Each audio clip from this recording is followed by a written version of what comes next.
everyone. Welcome to this video lecture. Topic on derivatives. In this, derivatives market in India, types of derivatives, differences between physical market and future market.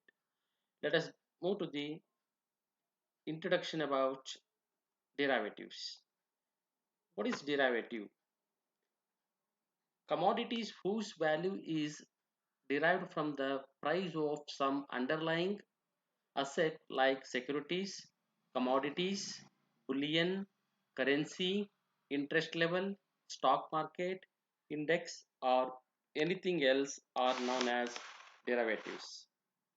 The underlying assets could be equities like shares or stocks. It could be debt instruments like bonds, treasury bills and notes, even currencies and even indices of these various assets. The main next one is the basic purpose of derivatives is to transfer the price risk, I mean fluctuation of the asset prices from one party to another. They facilitate the allocation of risk to those who are willing to take it. In so doing, derivatives help mitigate the risk arising from the future uncertainty of prices. Let us see, for example, in the month of November 2018, a rice farmer or a farmer for rice farmer may wish to sell his harvest at a future date. I mean, January 2019. We can take it 1st Jan 2019 for a predetermined fixed price to eliminate the risk of change in prices by that date. Such a transaction is an example of a derivatives contract. The price of this derivative is driven by the spot price of rice, which is the underlying. Understood? This is the example of the derivatives. Let us move to the derivatives market in India. Functioning in India since 19th century through establishment of Cotton Trade Association in 1875, instrument got momentum after the liberalization process of RBI in 1991. In July 1999, derivatives trading commenced in India. See, for the first time in India, the derivatives market has been started in the year 1999. Then exchange traded derivatives introduced in June 2000 in National Stock Exchange and Bombay Stock Exchange. On 2nd July 2001, National Stock Exchange became the first exchange to introduce for options on individual. In the options, there are two. One is call and put options that we'll discuss in the next slide. For the first time in the history, in the 2001, NSE became the first exchange to introduce the options on individuals. Let us move to the types of derivatives. There are four different types of derivatives. One is forwards, futures, second one is futures, third one is options, fourth one is swaps. Let us move to the forward. Forward contract, or simply a forward, is a contract between two parties to buy or sell an asset at a certain future date for a certain price that is predetermined on the date of the contract. The future date is referred to as expiry date and the pre-decided price is referred to as forward price. It may be noted that forwards are private contract and their terms are determined by the parties involved. Dear students, the forwards, these are all the private contracts. It has not traded in a specific stock exchanges. Okay. Futures. Futures like a forward contract. It is also one type of like a forward contract. A future contract is an agreement between two parties in which the buyer agrees to buy an underlying, base asset from the seller at a future date at a price that is agreed upon today. However, unlike a forward contract, a future contract is not a private transaction. Keep in your mind, it is not a private transactions but gets traded on a recognized stock exchange. There is a difference between future and forward. The future transactions gets traded on a recognized stock exchange. It is not a private transactions. Okay. In addition, a future contract is standardized by the exchange. This is a very important which we have to understand. But in India there is no forward contract, but we have only on future contract. Let us go for the let us discuss about the differences between forward contract and versus future contracts. Forward contracts, private contract which already discussed, private contract between two parties. Futures, they are traded on an exchange. There is a particular exchange based on, maybe through that only they will be traded. Under the forward, there is no standardization in the forward contract, but there is a standardization in future contract. Then forward, usually one specified delivery date, but in a futures range of delivery dates. But in a forward, settle the end of contract, but in a futures it's settled every day, daily basis. In a forward, delivery or final settlement usual, but usually in the future usually closed out prior to maturity. Then there is some credit risk in forward, virtually no credit risk at all in futures. This is very important. After the forward and futures, let us move to the very important in derivatives market, which is practically doing the business on the options. That is called options. Options like forward or futures. Options or derivative instruments. Of course, either it may be a forward or future and even swap and even options. These are all the derivative instruments that provide the opportunity to buy or sell an underlying asset, basic level assets, on a future date. In options, the buyer enjoys the right and not the obligation. This is very important.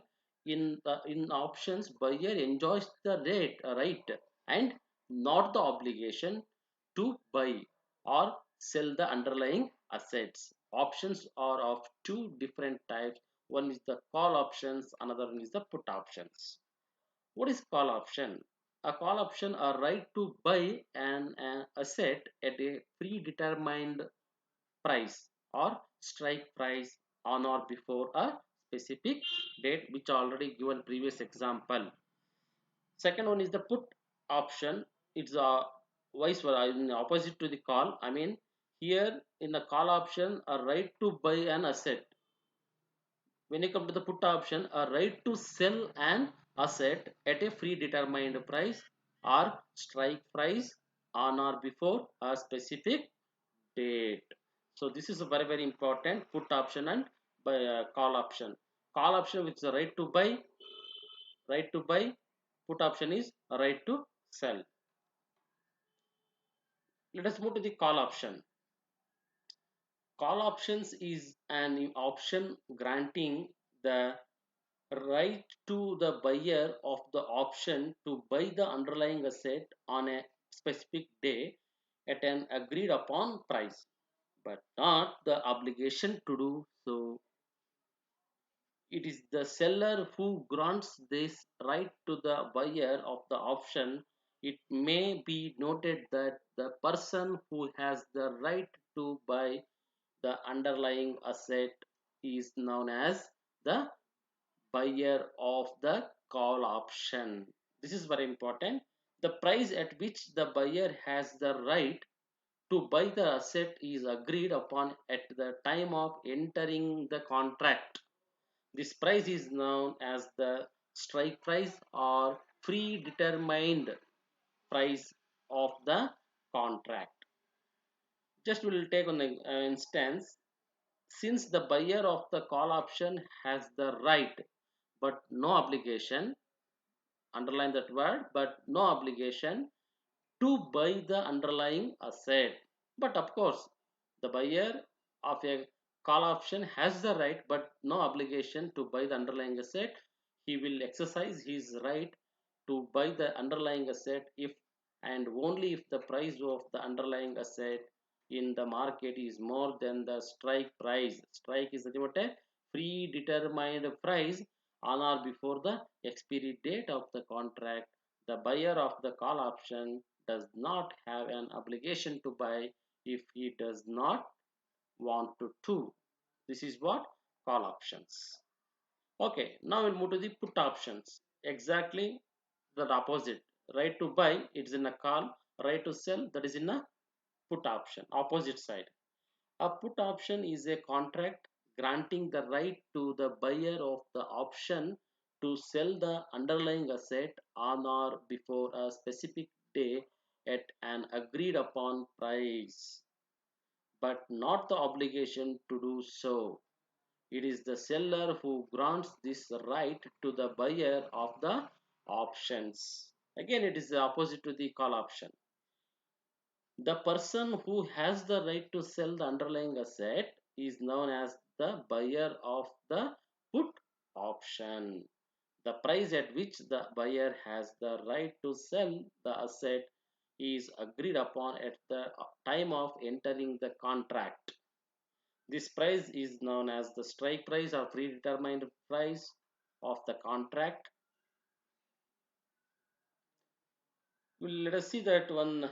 Since instance, since the buyer of the put option has the right but there is no obligation to sell the underlying asset. Here the buyer of the put option has the right but no obligation to sell the underlying asset. He will exercise his right to sell the underlying asset if and only if the price of the underlying asset in the market is less than the predetermined price or strike price on or before the expiry date of the contract. The buyer of the put option, that buyer of the put option does not have the obligation to sell if he does not want it. So this is a very important in a put option. The very simple call and put options, there are two options in the options, right? Under the call options, that is a right to buy. In the put option, right to sell, but they don't have obligations. Okay, let us move to the last but not the least, swaps. A swap is a contractual agreement between two parties to exchange specified cash flows at predefined points in time. There are two broad categories of swaps. One is interest rate swaps, another one is currencies swaps. But in India, we are trading on the options, even future contracts also.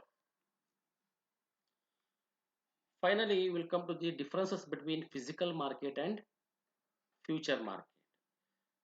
Physical market and future market.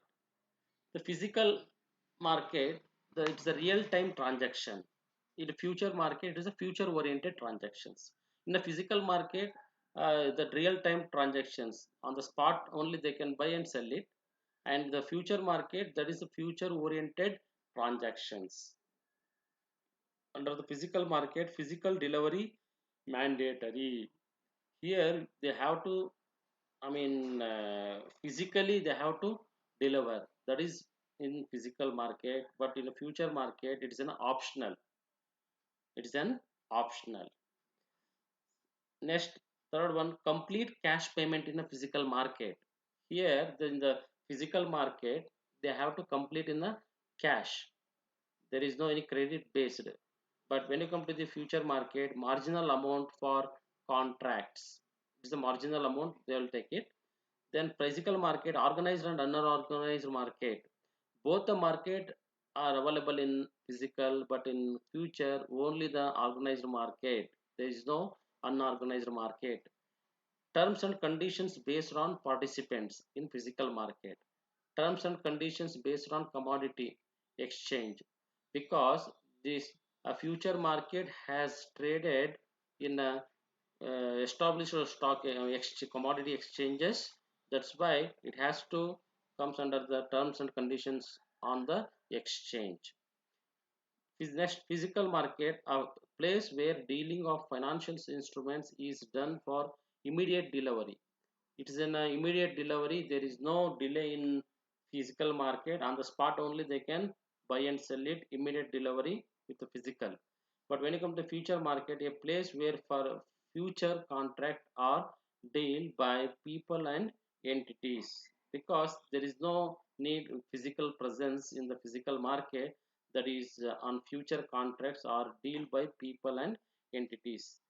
Next, physical market normally trade plus mean T plus 2 or 3 days. I mean trading day plus 2 or 3 days, as the case may be.